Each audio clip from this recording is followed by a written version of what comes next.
look at Floyd. Like Floyd spends money like it's a tap. Like he's got a tap. It's just like unlimited amount of money. Money's just flowing. And even as much money as he's made in his career, which he's probably made as much, if not more money than any boxer ever. Like there's all these lawsuits. He's been paying things and he owes money on this and owes money on that. And it's like, and then he's got to come out of retirement. Yeah, that's tough.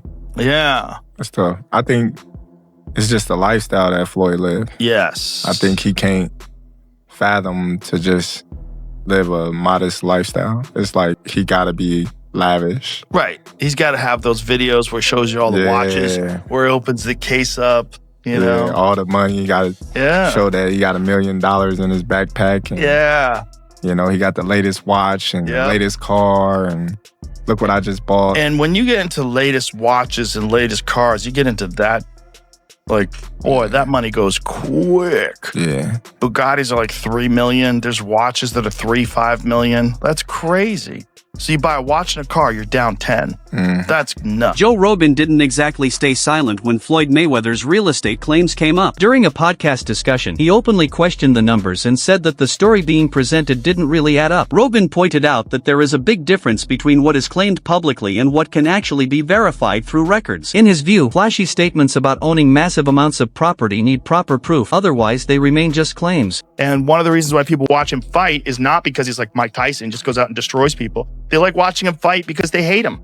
Because he talks so much shit and he's like, look at my $1 million watch. Look at my fucking jet. Look at my house. Look at this. He's like constantly showing you all these things that he has. Like he'll lay out watches in a hotel bed. Like this is $1 million worth of watches. This watch goes for $2 million. And they're like, this is my small watch that I take sometimes. But when I'll show you, when I show up, I bring out the big boy and it brings out this watch that's covered in diamonds. It's like $5 million.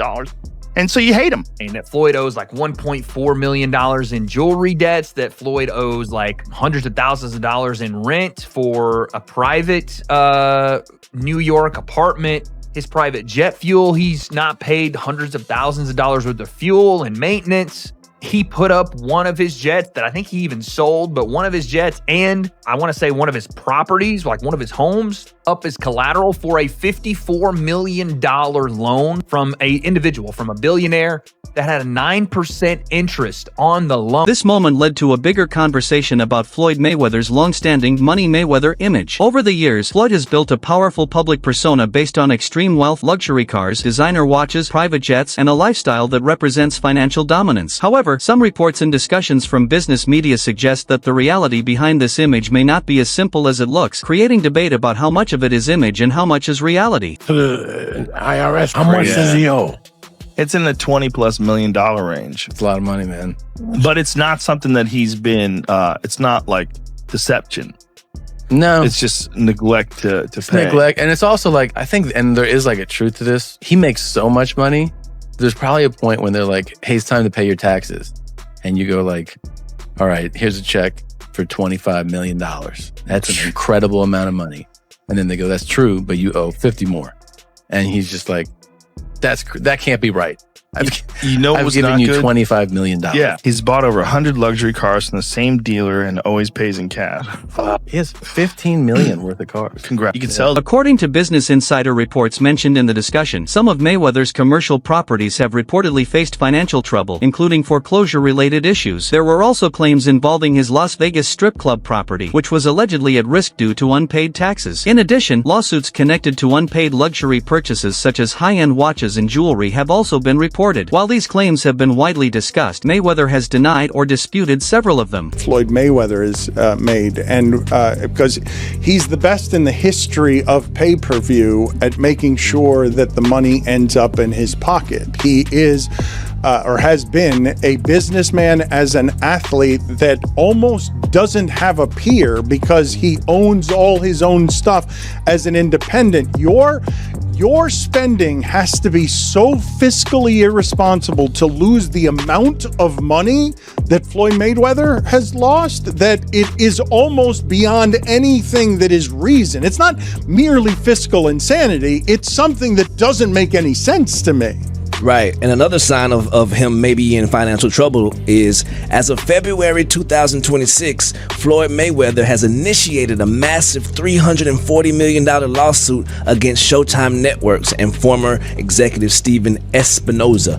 So he's trying to get some bread right now. The estimate is that he made over $1.2 billion over the course of his career and just earning. Other reports also suggest that certain properties linked to Mayweather, including Las Vegas condos, were once affected by tax issues but were later resolved after payments were made. There have also been mentions of large loan agreements where multiple assets such as homes, business holdings, and even a private jet were reportedly used as collateral. These situations have fueled ongoing public debate about the true strength and stability of his financial empire. Said that, I mean, things that they said in this article were insane. That Floyd owes like $1.4 million in jewelry debts, that Floyd owes like hundreds of thousands of dollars in rent for a private New York apartment. His private jet fuel, he's not paid hundreds of thousands of dollars worth of fuel and maintenance. He put up one of his jets that I think he even sold, but one of his jets and I want to say one of his properties, like one of his homes, up as collateral for a $54 million. Joe Rogan's skepticism added fuel to the discussion, but Chael Sonnen took the conversation in a much more direct and critical direction. Sonnen questioned why people are shocked when fighters continue competing or chasing fights for financial reasons. According to him, earning money is a basic motivation in combat sports, and it should not be surprising when athletes prioritize financial opportunities even late in their careers. And why are we attempting to tease Floyd? Is Floyd Mayweather? Yes, he's broke. Of course he's broke. He's a boxer.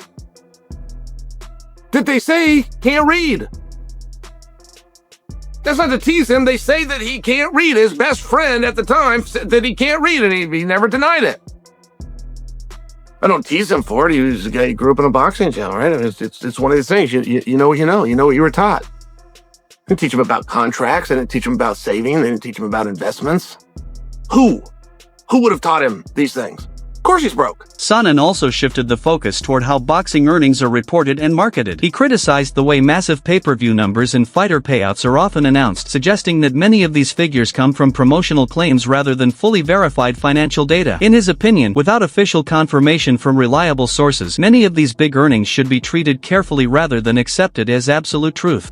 You got baby mamas all over the way. What do you mean is he broke? Of course he's broke. What boxer do you know that isn't broke?